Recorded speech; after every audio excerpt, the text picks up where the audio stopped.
the angle of taking risks in entrepreneurship is something that is not often discussed. Somebody said, you are not a leader if you're not taking risk, if you're not doing something you cannot pay for. But most importantly, in taking risk, you should not take too much time in counting the cost, but still do the diligence to count cost. I think it's very important. But at the same time, do not take too much time in counting the cost, because when you take too much time in counting the cost, there are moments that you have to make certain actions and take certain risk. Welcome to the Glow Council, where we talk about everything personal development and business development. On this episode, we will dive into the Ninjapreneur segment, where we discuss with Nigerian entrepreneurs their journey, struggles, and lessons learned on their path to success. I think another belief that I think is limiting, especially when it comes to Nigeria, is the environment. And when I say environment here, including parents, how you were trained as a child, how you perceived, how your parents taught you how to spend money, how your parents taught you how to save money, and those things really affect entrepreneurs. And sometimes entrepreneurs do not know. They don't know. You know, because sometimes you don't know your beliefs, except they start affecting your performance. And then you start asking yourself questions about them, and then you begin to realize that, oh, I think these are challenges. So when you engage in self-reflection, you start realizing that these beliefs are limiting.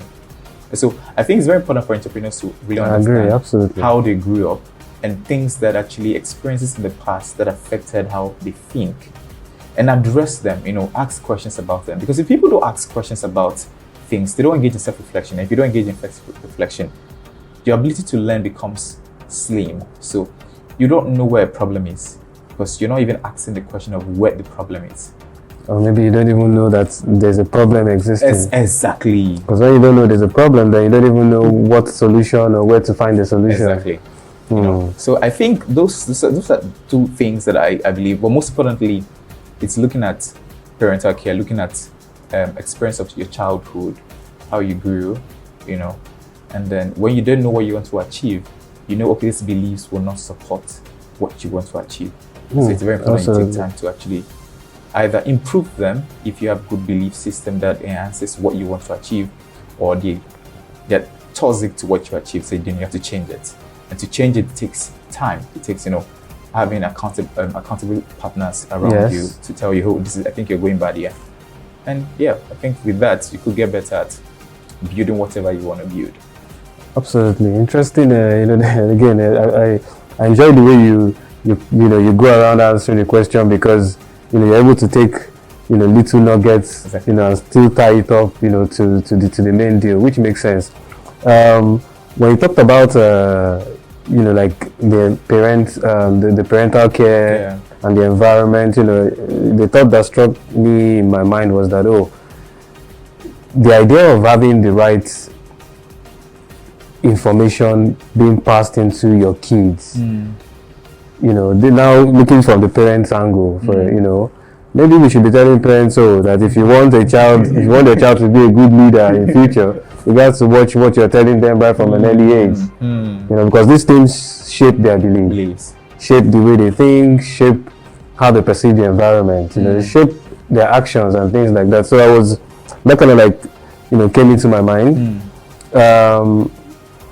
I also want us to now look at it from another angle, because since we are talking about leadership, we can as well explore some of the areas in terms of knowledge, because I know you also chipped into how one can get out of these limiting beliefs. You kind of chipped into it by saying a type of information, a type of knowledge. From your own experience, what type of things can someone who already has a limiting belief, that now recognizes that they have this issue? Because one thing is to have a limiting belief, another thing is to now know that you do. Are there any preliminary or little things you can say, okay, now I know that this thing affects me, what can I do? Okay, so I'm going to go personal now. Okay, so for me personally, it was intended to be personal, but okay, so for me personally, I'm going to go back to when I was a child. As a child, my parents were poor, and so the way I see money, so when they give you food, don't give you meat. My mom tells you why, because she says if you grow up and there's no meat, you can still eat food. She had good intentions, really. Yes. She had good intentions, but they affected me. And I've never eaten a full apple as a child before. So they always cut the apple. They always feel like you can't finish one apple. You should take half. So if it's one apple, they cut it into 4, they give you 1. And so growing up as a child, I had the desire to, taste a full apple. So whatever it took for me to get a full apple, I would try and get it. And so I started engaging in certain habits like stealing just to buy a full apple, And now, growing up, I think I was privileged to leave my parents. So I stayed with my uncle, which was richer. And I had all these things and I never stole. Interesting. And so now I would not say that it was by my own strength that I felt, I think it was just changing my environment. And from there, I started growing. And I think one thing that helped me in changing my beliefs were the companies I kept. Interesting. And it wasn't just companies I kept to learn, with people that I followed. And I was deliberate about this. I think I really have to say this now. If you're really intentional about change, you really know that this is a problem, I think you have to be very intentional about it. And to be intentional about it means that certain people will think you are doing it so much, certain people will think that you're being mean. But if you know what you want to achieve, I think that's what matters. And so for me, I unfollowed a lot of people. So on my social media, I unfollowed everybody. And I started searching for content and people that were in line with what I wanted to become. So I can't determine the content you bring out, but I can determine the content I see. So by following the kind of content I want to see. I unfriend a lot of people on Facebook. I stayed away from a lot of friends. So I started going for events. So I was going to enter for Eventbrite. I was going to look for events that were related to things I want to achieve. So, and that thing, you need to be goal-oriented when it comes to what you want to achieve, where this is what I want. And then you have to be very intentional about it. And I think change your company, and most importantly, be intentional about what you want. Because you cannot determine results if you don't have a purpose in mind. Absolutely. So when even the result comes in, you don't know what it looks like, because already you don't have there's no a target. metric. Exactly. There's not a metric for what this is what you want. So it's hard for you to actually even pinpoint that this is what I'm expecting, this is what I get. So to summarize this, I say be intentional, change your environment, and then be all out. I want this. How much do you want this? Be all out. And eventually I got opportunities because people go and check my friend who I follow. And they're like, oh wow, you're a very disciplined guy. I'm like, I think you know what you want to do with your life. I think you're doing well, just because of the people I follow. And I think, when digital world, things like that will always be first thing people will always want to check. So with that, you can begin with that, your social media or your TikTok, people you keep around you. Now, sometimes you might be in a bad environment. So let me say this. So my first meeting that I held was inside like a village. Okay. And I didn't know people. There weren't big people around me to invite people to host and all that. So I went online and I started following people. I started sending them messages. And the first person I sent messages, one of the greatest philosophers in West Africa. I think in Africa, his name is Mampong Joshua. And I sent him a message. And he responded. He said, let's do this. And I hosted him. And I think that you might be in an environment where you don't have good opportunities, but at least the world is digitalized, and take advantage of it. Yes. Exactly. I think you take advantage of that, and then things get better for you as the time. Wow. There's a lot to unpack here, guys, because, first of all, let's go from the angle of the intentional communication. I think, nowadays, and I would have to say this, nowadays, we find ourselves, it's a digital world. Social media is there where you can access a zillion information that you like. Maybe just a tiny fraction of that information is real and valuable information. So it has become more important than before to be intentional. Yeah. Before you could, the right information may fall into my lap, but now it will never fall into your lap. So you have to look for it. So this is very, very key. Even if we wrap this conversation with this, I can tell you that intentional communication, and I'll give a personal example just like you did. For me, when I say when I wake up in the mornings for me and I want to start my day, I always intentionally say, okay, I want the day to be a good day. I want it to be a happy day. I just intentionally be happy. I tell people happiness is not something that you postpone into the future. Happiness is not is an art. It's something that you design. So, but people, they're not intentional about this type of things. They're waiting for something to make them happy in the future. And it doesn't work like that. What's going to happen to today that you're not going to have back anymore? So I think, and that goes into the type of information that you consume, just like the type of people that you follow. Because, I get, I'm a student of philosophy, and we need to realize that sometimes you consume information, you don't even know it is registering in your subconscious mind, but it is. And we operate with about 95% of our subconscious mind on a daily basis. And the things that we do that we don't think about, like walking, you're just walking. It took some time to learn how to walk. So, but now we know how to walk, So our subconscious mind still works.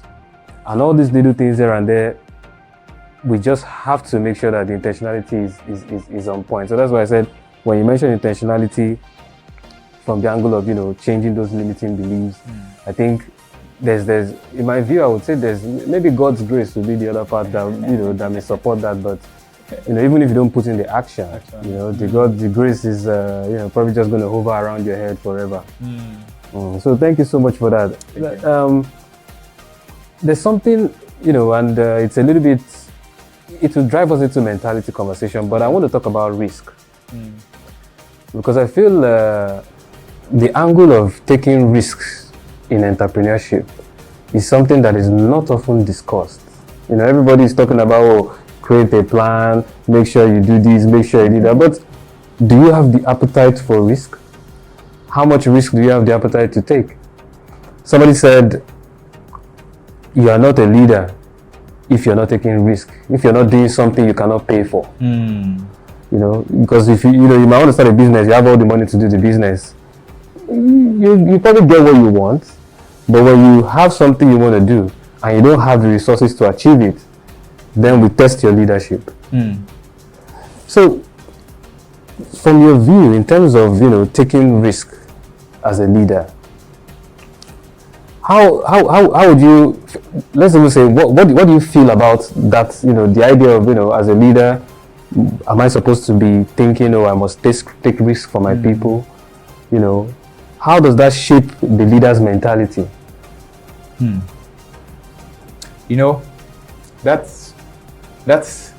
That's a very, very deep topic, taking risk, and we have to be careful, when talking about this, so that people don't go and, take risk that it will eventually cost them a lot, and then eventually they don't also take risk which will also eventually cost, But this is what I'm going to say about this.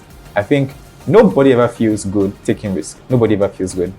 Nobody ever feels good. Maybe exception, maybe apart from me. So, but I think nobody ever feels good. When I mean feel good, nobody has like a good appetite to just want to take it. But what makes it feels good is the end goal. Having a feeling of the end goal. Creating a feeling of the end goal, what the end goal would feel like. The vision. Exactly. And then knowing that, okay, this is it. And knowing that everything will all work out well eventually, because you would, eventually if it fails, you know that you understand how it works in a different way. Yes. So eventually what I think is you have to just take the risk, But most importantly, in taking risk, you should not take too much time in counting the cost, but still do the diligence to count cost. I think it's very important.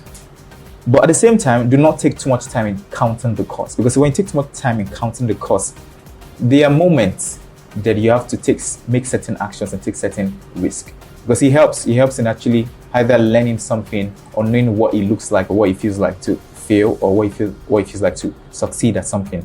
So I think You have to understand seasons. Hmm. Understand season. Understand costing. You have to sit down, count the cost. And now when you count the cost, you know what you're going into. And then when you know what you're going into, that alone is planning. But if you take too much time planning, because the truth is what brings the results is still taking the risk. Absolutely. Because you're never going to know what it feels like if you don't take it. Nobody can be 100% certain. Exactly. It's impossible. So you can't. So I think for me, you might not have a good appetite, because especially when you're coming from, so when you have such maybe a little bit such as, oh, I don't have enough, I don't have this. I think for me, what has helped me is just do it anyhow. In the process of doing it anyhow, you understand, as long as your vision, you see, this thing about vision, your vision is intact. It will never change. It will keep developing. It will keep developing. So you began in a small room. You began with a phone camera. As time goes on, because you have a vision of what it should look like, the vision itself even controls you. So with time, you feel like, oh, I need to do better at this. I think I've been able to do this for a long time, a long period. I want to do better at this. And that's how it works. So take the risk. Just take it. Just take it. Just do it. Just do it. But still, don't take too much time in counting the cost. But at the same time, just have to do it. I'm with you. It sounds like, vision, purpose, believe, all these things. They're like in the same family. Exactly. Because they all kind of like drive, each other. And that makes sense, because, I'm glad you talked about counting the costs of those risks, But at the same time, you still have to remember to take action. Exactly. Because you can't count the cost forever and then not take action. Just be there. And like somebody, I believe it was Brent Tracy that mentioned sometime and said, you increase your chances of success by increasing your chances of failure. Because success lies on the far side of failure. So again, we'll drive it into belief now, because somebody will believe that once I fail, it means it's not good for me. Another person's belief is, once I fail, I've learned something that I won't do again. So this belief, that's why, we talked about it earlier, that for me, the mentality, the belief system, because what you're thinking about is what will drive everything that you do unconsciously. So the issue of risk, I brought it up because, we've had situations where, we want to, and this is, from real life things that have happened with us, where, we want to achieve something, we want to do a certain thing, but then, members, directors, people are worried, oh, are we supposed to do this, are we not supposed to do this, and all that. But I think sometimes when people tend to oftentimes believe you as time goes on, when they see that you're somebody who's willing to take risk. If everybody is smart and everybody is working with you in your organization or wherever it is, I think even when you fail, when people see that you actually tried your best, they kind of like, because it's when you don't try your best or do the best enough, that's when it hurts the most, when you fail. But if you fail at something, but you know that you tried your best, you did the best that you can, but it just didn't work out. So I always also preach that, it's always necessary to, whatever you do, like they say, do it with your might and power and all those type of things. Exactly.